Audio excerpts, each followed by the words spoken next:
I've been having discussions recently with some people about death. And before gaining the knowledge that I've gained through being initiated into the Kemetic culture,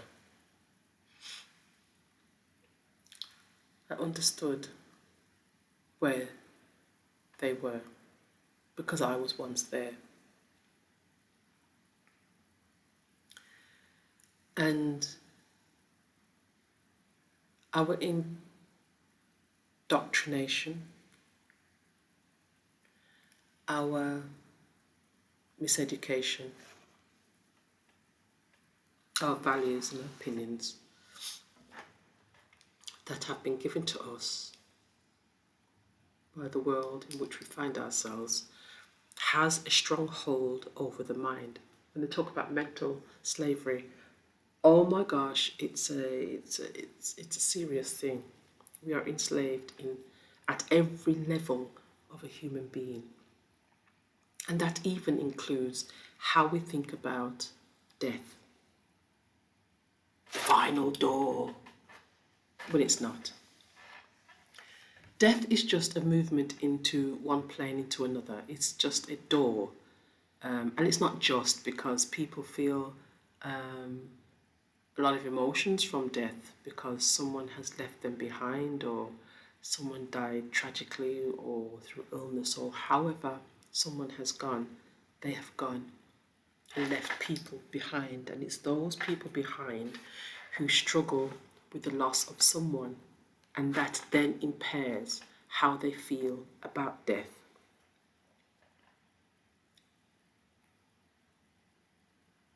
In the modern society which we find ourselves, there's no room, there's no doorway, there's no access to spiritual growth in the mainstream. It's not there. Children don't grow up with the understanding that, hey, you're going to come back. We as adults are not exposed to that knowledge. Why? Well, if you have the understanding that everybody comes back, put it this way, everything that is born, everything that is in the universe, everything that is here has a history.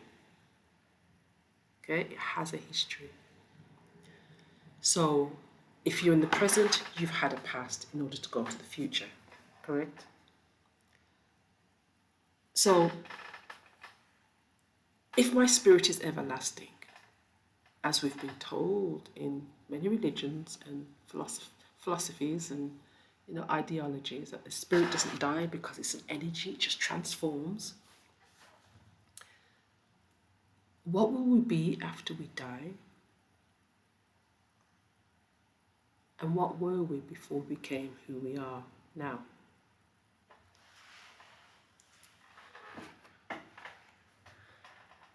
If you come to the understanding of reincarnation, the cyclical nature of everything, you're born, you mature, you reproduce, you die, and you come back, and you're born, you live, you mature, you reproduce, you die, and then you come back. It's the cyclical nature of everything. You see it in everywhere you go. You see it in plants and animals. You see it in everywhere. There's always a cycle that happens within nature. So what makes us think we're not a part of that cycle? What makes us think that doesn't happen to us? What makes us think we are not within that cyclical nature? We are.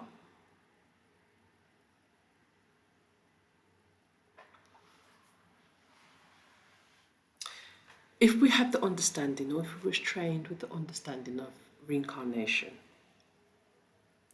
what a different world we will be living in. You treat your neighbours better. You would treat your family better. Heck, you would treat the earth better, knowing that you've got to come back to it. You treat strangers better. You don't know who you're coming back to the next time around. But more than that, with that mindset, would you then start to leave in place something that would make your life better for when you return. I'm not speaking about material wealth. It does help in the modern world, but I'm talking about how you raise your children and those around you to take care of you after you've transitioned in order for you to come back.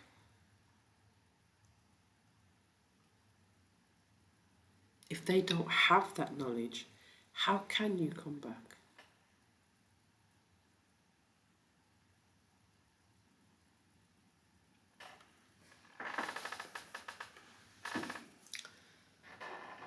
Death isn't anything to be afraid of. As I've said, we've all died before.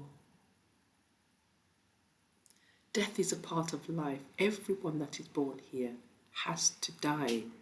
You can't delay it. You can't put it off and say, nah, that's not for me. I'm not having it. You're going to die regardless. How you die is different, but you're going to die. So am I. And I've come to the understanding that I've lived more life in this body than I've got left. So what do I do with my time? How do I make the world a better place for my return?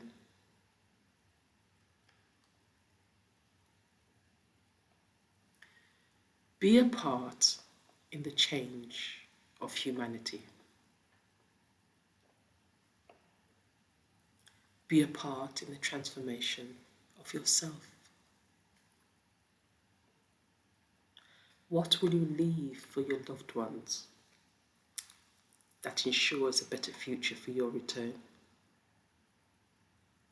That ensures a better future for them and when they return. You have people who will set up things so that, the children and the grandchildren, maybe the great-grandchildren, have a better future materialistically, without taking into consideration the everlasting spirit that we all have, our ancestral spirit. What do we do for that?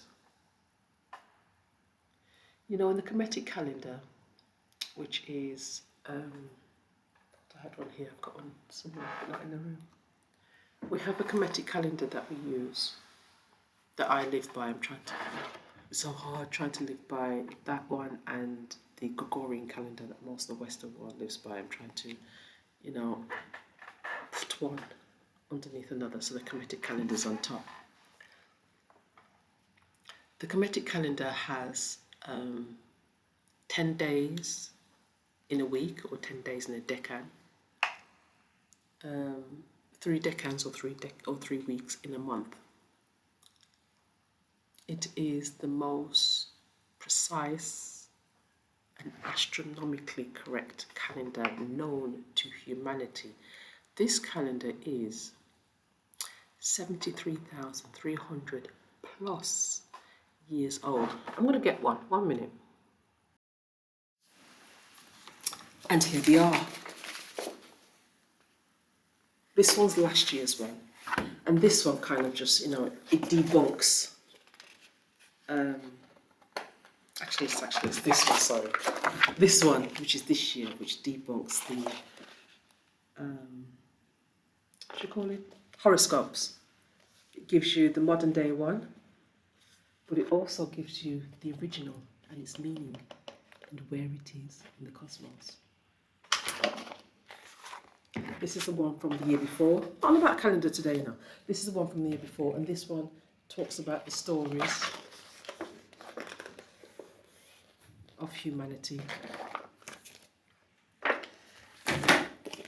But as I said, if you look, 10 days in a week, on a decan, 3 decans or 3 weeks in a month. So this calendar, 73,300 years old, okay? And in this calendar, it shows you, take this one for example, okay? So every 5th day, can't even see without my glasses. Yep, every 5th day of every month is ancestral holy day. This is how our ancestors lived, by the way. Ancestral holiday. The Egyptologists say, oh, Egyptians are obsessed with death. Well, yeah, everybody's going to die. Think about it. So why not prepare for that? Because there's a journey to be had after you die in order to come back. That's why I'm pointing out Ancestral Holiday. Ancestral Holiday in the calendar gives you the day that's been allocated because of the energy changes in the universe, allocated to feed your ancestors. You'll find the instructions at the back of the calendar, by the way. If you want one of those calendars, go to therisingfirefly.org or theearthcenter.org. You'll find it on the website. Never mind that. So on the calendar, it shows Ancestral Holiday, where you feed your ancestors with some, sepulchral meals, some little cakes. They don't feed on the cakes themselves, they feed on the energies that you put in the cakes. Now those energies helps them to move forward. It gives them something, it gives them the energy that they need to move forward. The question is, who's going to do that for you? When people die, we think that's it. There's a lot that can be done, that is done, for those who have transitioned, to help them to transition well. Find out about reincarnation if you can.